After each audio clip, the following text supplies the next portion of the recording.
I'm receiving a lot of messages and asking how to apply in a call center job or BPO companies. Well, to those who are asking, I'll create this video na lang para isahan na lang. Para if ever ma-reach din to ng mga call center newbies, at least makakapag-share ako ng tips and knowledge. Okay, first, maghanap ka muna ng BPO company na nag-a-accept ng newbies. Because not all company are accepting newbies. So, pag nakahanap ka na, I suggest na mag-research ka rin ng mga possible questions. And aralin mo yung possible questions na yon, i-take down note mo yung possible answer mo. Reviewin mo yon and aralin para if ever matanong yun ng interviewer mo, at least may insights ka na and alam mo na yung isasagot. At madali na lang sa'yo sagutin. Second is be confident. Don't feel so intimidated.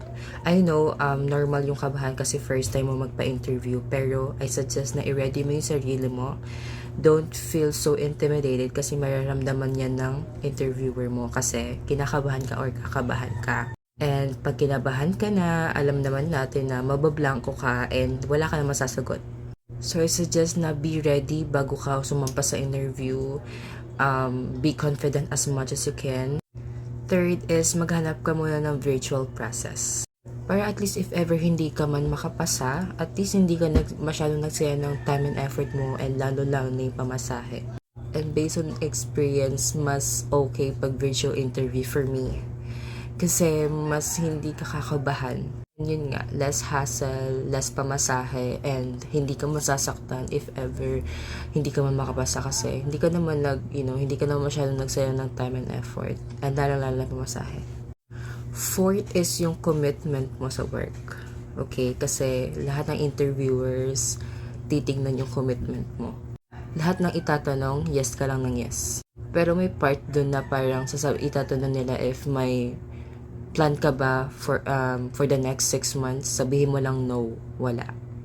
Pero other than that, commitment questions, always say yes.